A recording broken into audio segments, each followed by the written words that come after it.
What is up, guys? It's your boy Redneck Customs back here with part 3 of the 6.4 Powerstroke rebuild series, and this video is going to kick it off right where the last one left off. So if you remember, part 2 we just wrapped up putting the oil pan on and we finished building the rotating assembly. So this one, part 3, we're going to start off with actually installing the lifters into the block and then putting the cylinder heads on, and we will roll from there. So without further ado, man, let's get right into it. Now before we put the heads on, we got to put our lifters down in here, down the valley. So these are your lifters right here. Now these are oriented. If you can see, there's a little tiny hole right there in the side. That's where the oil feed comes in to pump these up. So you want that hole facing towards the front of the motor, towards the end of the crankshaft that the damper pulley will bolt to.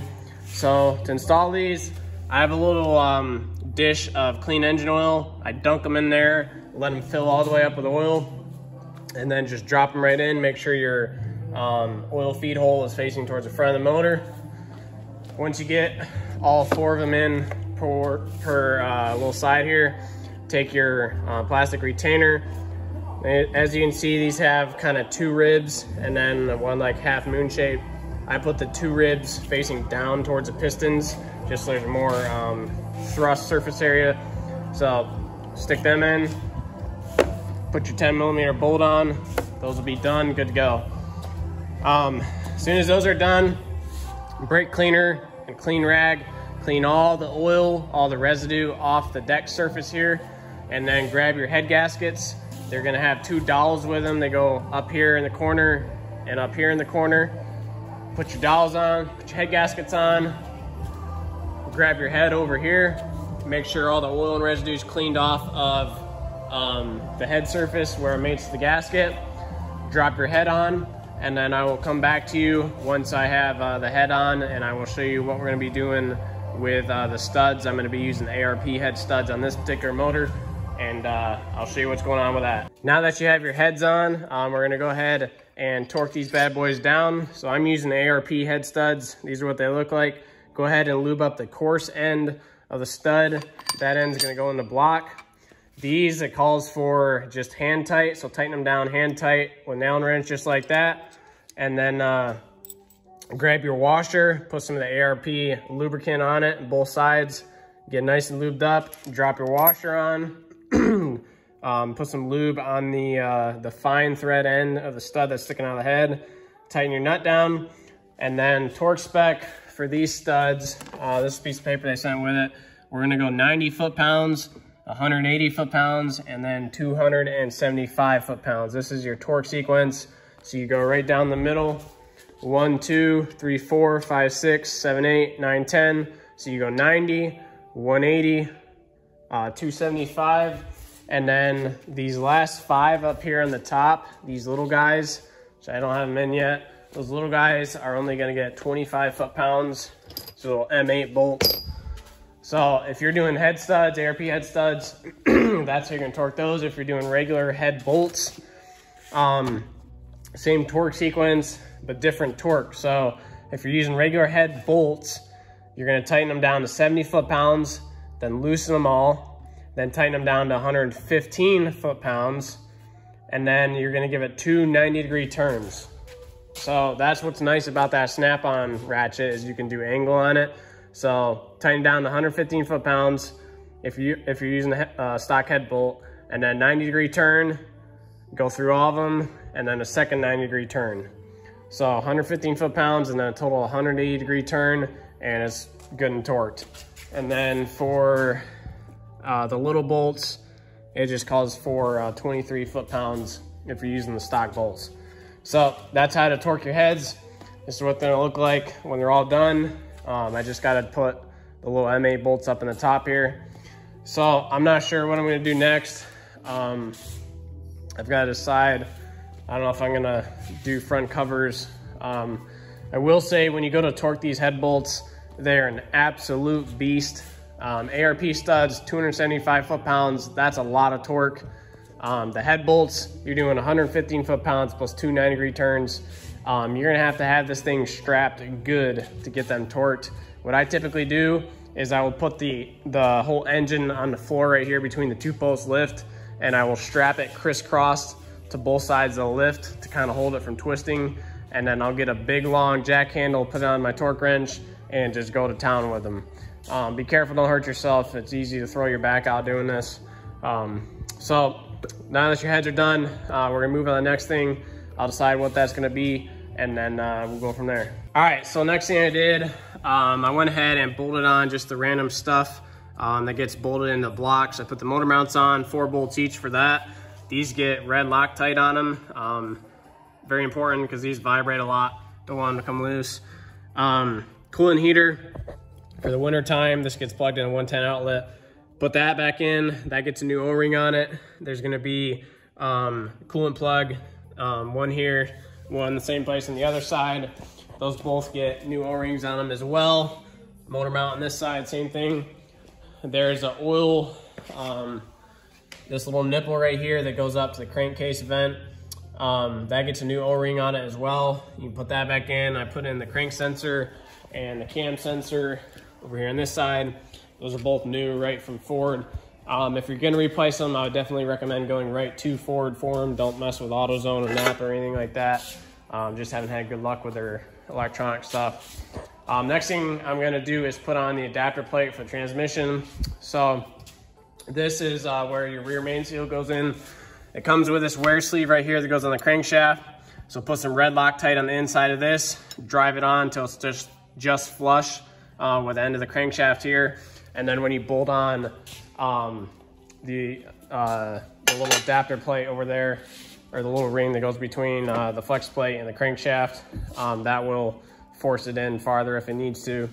For the rear main seal, put just a light coating of RTV around the outside of this. And then when you flip this over, you're just gonna drive it in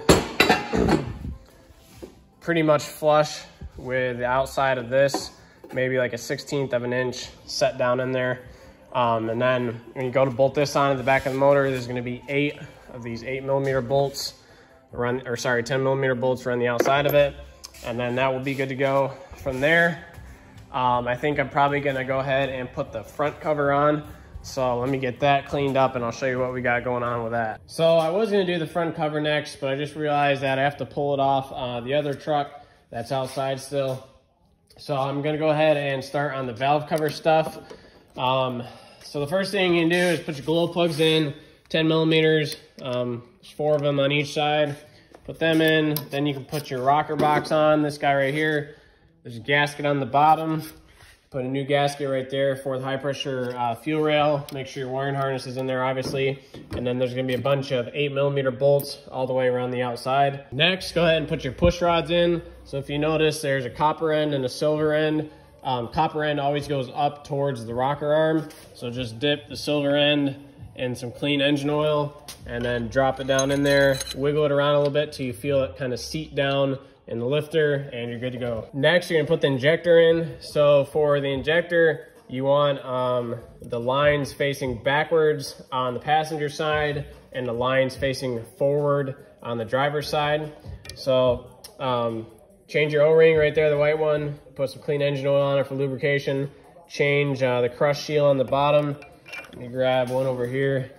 So as you can see, there's kind of a trough on one side and then a ridge on the other. You want the ridge facing down into the cylinder head. For the torque on this, it's gonna be a T45 torque bit, and the torque spec is 28 foot-pounds. We'll run them 4 injectors in, and then we're moving on to the rockers. For the rockers, go ahead and put your pedestal down in there, just like that. And then you're gonna dip your rocker arm, each unit, dip it in clean engine oil, drop it on here, put some clean engine oil on the top of your push rods, and then put some clean engine oil on top of your valves and the valve bridge right there. So I'll show you what it looks like when it's all done. These are the valve bridges. I don't have them on the other side. Torque for your rocker arm bolts is gonna be 45 foot-pounds, and then we'll be moving on to high pressure fuel rail. For your high pressure fuel rail, lube up the end of it here where it goes through the rubber seal. There's 2 10mm bolts bolting it on to the rocker pedestal. Clip your wiring harness, injector wiring harness onto the rail. You can plug all those into the injectors. And then for the injector lines, the fuel lines right here, These are going to be 108 inch-pounds and then a 60-degree turn, and that's for all 4 of them. These are one-time use injector lines. They're torque to yield, so if you do have to take them off, make sure you get new ones or replace it. So once that's done, you can go ahead and put your rocker covers on. I'm not going to do it just yet. I've got a couple more things to do, but that will complete pretty much everything for the rocker box. And then I'm not sure what I'm going to do next. I still got to go get the front cover for the front of that thing. It's like 5 o'clock, 5 a.m. I've been working all night on this thing. So I got to go run after some parts here in a little bit, and then we'll see what we're gonna do with it next. I almost forgot to film putting the front cover on. So grab a front cover, there's a metal gasket that goes behind it, can't miss it. And then there's just a couple 10mm bolts around the top. We gotta get the oil pump next before we can bolt the bottom of the cover on. So for your oil pump, I ordered a brand new one right from Ford. Take your oil pump, put your front main seal in, same way you did the rear main, and then lube up your oil pump with either assembly lube or clean engine oil, whatever you want to use. Make sure this green gasket's in there, and then you'll be able to slide that right on the front. Same thing, 10mm bolts all the way around that. And don't forget to put the wear sleeve on the crankshaft. This guy right here, put some clean engine oil on that so you don't tear the seal. And then once that's on, put your water pump on. That's gonna get a new gasket, or O-ring rather. This guy here goes right in this groove. Sand that down, clean up 10mm bolts, and the front cover will be done. All right, next we're gonna build our oil cooler assembly. So this is your oil cooler. This is the main part of it right here, the square looking thing. We're gonna start with this cover right here. So as you can see, it's got 4 circle O-rings in the bottom, and it's got 2 of these little snake looking things on the outside. So the way you put these O-rings in, if you're looking at it with these on the bottom, you're gonna have your black O-rings on the left and your green on the right. Now these ones, they can be green, they can be blue, they can be yellow. Like this one here has blue O-rings in it. But as long as these guys are on the bottom here, these O-rings, put your black ones on the left, your other color on the right, and you'll be good to go. So as soon as we have this on, I take a little bit of clean engine oil and put it on these 4 O-rings right here. As soon as that's done, you can go ahead and plop your oil cooler in there. Let me make sure I get this right. It can only go in one way, so make sure that's in like that, and then the stud is poking out through the middle right there. When you're taking these apart, make sure you know about that stud in the middle that comes up right through here, because you're not gonna be able to get it apart unless you remove that, so you will have to take off the top cover to be able to get to that nut. So go ahead, bolt this thing in, 4 bolts around the outside here, put your nut on in the middle, and then we'll flop it over and put the gasket in for the cover. Next, we're gonna put on the adapter plate here that goes on top. As you can see, mine is new. No, you don't have to replace it. I just had an issue with my old one, so I bought a new one. Same thing, get some clean engine oil, run it down your seals here, pop your new cover on, make sure it's clean on the bottom. And then for these Torx bolts, I would highly recommend putting never seize on them, because these are steel bolts going into very soft aluminum, and it's super easy to damage these threads. Highly recommend putting never seize on it. So get these tightened down, and then I'll show you what to do with the valve over there. This is what it's gonna look like after you have your valve in there and your filter stack. So I'm gonna show you real quick over on this one what you got. 2 valves down here. Make sure you coat these, the little rubber O-ring surfaces, with clean engine oil before they go in. Be very, very careful when you tighten these bolts down. It's a really small bolt going into very, very soft aluminum. And like I said, with the other ones, it's easy to mess up the threads. So push that in there. It'll go in just like that. Bolt into those 2 holes. And then for your filter stack in the middle, that's actually got to go on before this piece. So put your square cut brown O-ring in the middle of it. Put that on there. You'll tighten the bolt on this side, just like that little tab there. And then this piece will go over it. As you can see, it's got 2 tabs that help hold it on as well. So once that's on, you put your O-ring here for the bottom of the filter housing. Coat that thing in engine oil, get it nice and soaked. Make sure the bottom of this is spick and span clean. I've still got to clean this one because this is going to hold a lot of oil. If you have any kind of leak there at all, you're just going to have a nasty motor for a long time. So these guys, I did not tighten all the way yet because we have these 4 big ones here that pull down this end of the plate. So if you try to tighten it down now, you're going to pull the threads out. So get this on there, tighten your 4 big ones down nice and tight, and then you can gradually work these guys around. Be very, very, very careful. I've had multiple of these strip out before, and I've learned my lesson the hard way. So get this done. Change the O-ring for your cap. Obviously put your filter in there. I don't have mine yet. Change the O-ring on your cap, get that clean, screw that on, and we'll be pretty much done with this. Just have the sensors and the turbo drain, and I'll show you those when we get this on. All right, now for the last thing on this oil cooler assembly, put your 2 sensors in. They just have O-rings on them. Put a little clean engine oil on there, on the threads too, so we don't strip up the aluminum. Thread them in there, tighten them up. And then the only other thing left is the turbo oil feed line.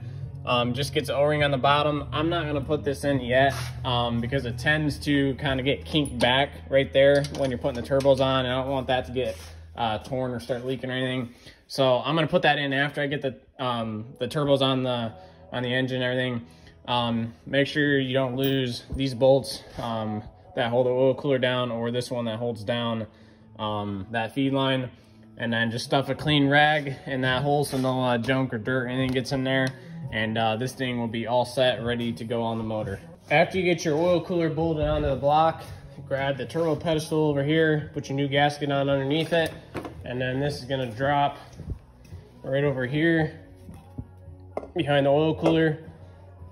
You got 7 bolts that hold this bad boy on there. And then next thing, I go grab the high pressure fuel pump out of the motor that's in that truck, and we're gonna drop it in right here. 3 bolts, and then I'll show you what to do with the gasket. Once you have your high pressure fuel pump bolted in, next you're gonna put your gasket on. 2 connectors, one here and one there. These are gonna get these big zip ties through the top of the connector to keep it from popping open. I would highly recommend you replace this gasket for the cover that has the wires and everything in it. They tend to get brittle and break the connectors when they come apart, and also they tend to short out right here, that 90-degree turn where it goes right next to the block. So I definitely recommend replacing it. I got this right from Ford. Came in this little kit. Comes with lines and everything, the brackets, and the zip ties. So put your gasket on, put some RTV underneath it right there in that joint where the rear engine cover, transmission adapter plate bolts to the back of the block. And then once that's on, grab your high pressure pump cover, put the gasket in there, a little clean engine oil on it just for an extra sealing, drop it on, and then 5 bolts, and that will be done. Next, we're gonna go ahead and put on the intake. Get your 2 gaskets right here, make sure the bottom of the intake's clean and your cylinder head's surface is clean. Go ahead and put that on, and then all these bolts right here that bolt on the intake, this is why it's important that you take pictures of both sides of the intake runners before you take it off, because some of these are regular bolts, some of these are studs. There's different lengths on them, so that's why it's important that you take pictures of which bolt was where. So get your intake popped on, and then we're gonna move on to the next thing. Next, you can put on your turbo drain tube. Right there, it's got a bolt for the bracket going through the intake. Or not, sorry. You got 2 high pressure lines for both of your high pressure fuel rails, 8mm bolt both sides. Put on your fuel filter housing. There's gonna be a line going across over to here that'll get bolted on later. Put on the nut to the high pressure fuel pump back there. Same thing with this line here. This is your return line. Comes up here, there's a bolt, banjo bolt that goes into each cylinder head. And then there's 2 brackets right here in the front of the intake that hold it. And then from there, we just have a bunch of little miscellaneous different things like the wiring harness. I'm gonna go ahead and put on the dipstick. Make sure you put a new O-ring on the bottom of that. I don't know if the old one's still on here. It goes in that little groove right on the end. You can start filling up your crankcase with oil. I fill it right here through the oil filter housing. and it needs to be full because before the motor goes back in the truck, we're gonna crank it over and prime everything. Do that, then you can put the wiring harness on. This bracket right here that goes on the driver's side, cylinder head, 3 bolts right there. The fuel lines that run down here. After you get the bracket on, you can bolt the fuel lines on. I'll show you how to do, or how all that looks like when I get done with it. We're gonna have the line for your heater core goes up over to here. I'll show you that when that's on. So yeah, pretty much just small odds and ends stuff left. And then we're pretty close to being ready to put this thing back in the truck. All right, so I got a bunch of little odds and ends things done, oil dipstick, put all these coolant lines on. My plates here for the coolant, where those are getting bypassed. So next thing I'm gonna do, excuse me, is have a battery hooked up and the starter bolted in. I'm gonna crank it over till I see oil start to come up in the oil filter housing, and until it starts to come out right there where the oil feed for the turbos would be. And also I'm looking for it to be pumping out of the tip of the rockers here, and just start seeing oil coming out different passageways and stuff. And then we'll know that she's primed, and then we can go ahead and finish bolting everything back up, and it'll be ready to go.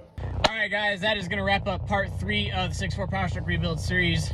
This just looked like the best place to kind of end this video and switch it over to part 4. I try to keep my videos under 30 minutes, and just the way that I filmed it, this looked like the best spot to stop it.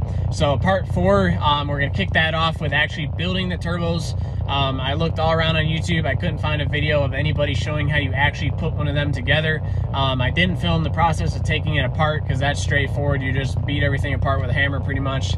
And then going back together, that's a little more intricate. So if you've ever had a 6.4 turbo apart, they're not complicated at all. It's just like a 6-liter Powerstroke turbo.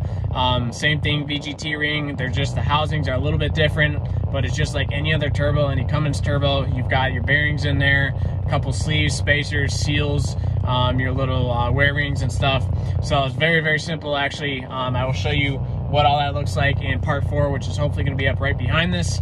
So same thing, you know the deal. If you like this video, like it, subscribe it.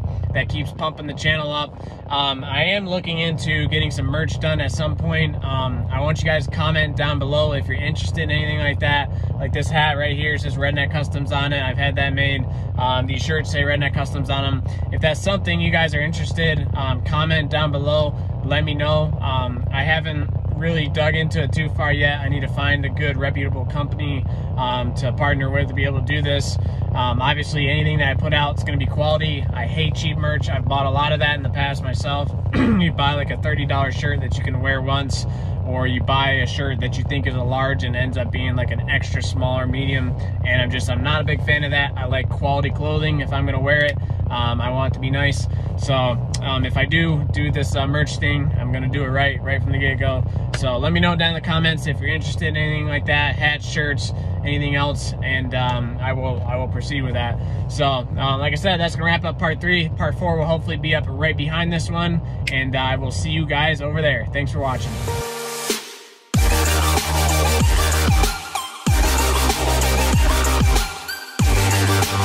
Yeah.